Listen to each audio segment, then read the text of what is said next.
আসসালামু আলাইকুম বন্ধুরা, তোমরা সবাই কেমন আছো? তোমাদের মাঝে আজকে নিয়ে এসেছি নতুন চ্যালেঞ্জিং গেম। তো গেস করে তো আজকে আমি তোমাদের মাঝে কি এমন নতুন রেসিপি নিয়ে এসেছি, সবাই কি বুঝতে পেরেছো? তো না বুঝতে পারলে শেষ পর্যন্ত দেখো। তো আমি প্রথমে চিংড়ি মাছ ও স্ক্যাপ গুলো ধুয়ে নিয়েছি, এরপর আমি কাটাকাটি কাজ করবো। তো দেখতে থাকো কিভাবে আমি রেসিপিটা তৈরি করি।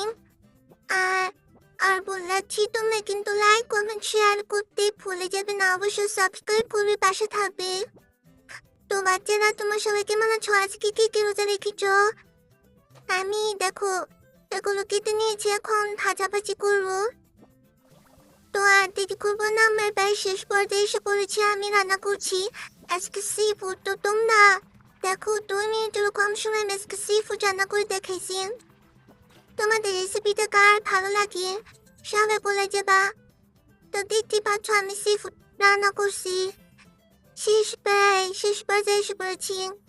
এই তো এখন রান্নাটা হলেই আমি সাজানোর জন্য উপাদানগুলো দিয়ে দিব। তো সেই উপাদানগুলো আসছে, তারাও হয়নি, একটু হয়তো সময় লাগবে। তো এরপরে আমি এটাকে সাজানোর জন্য নেবো আর ধনেপাতা নিয়েছি, এটাকে নিয়ে সুন্দর করে সাজিয়েছি। দেখো কি সুন্দর কম্বিনেশন কালার এসেছে, তাই না?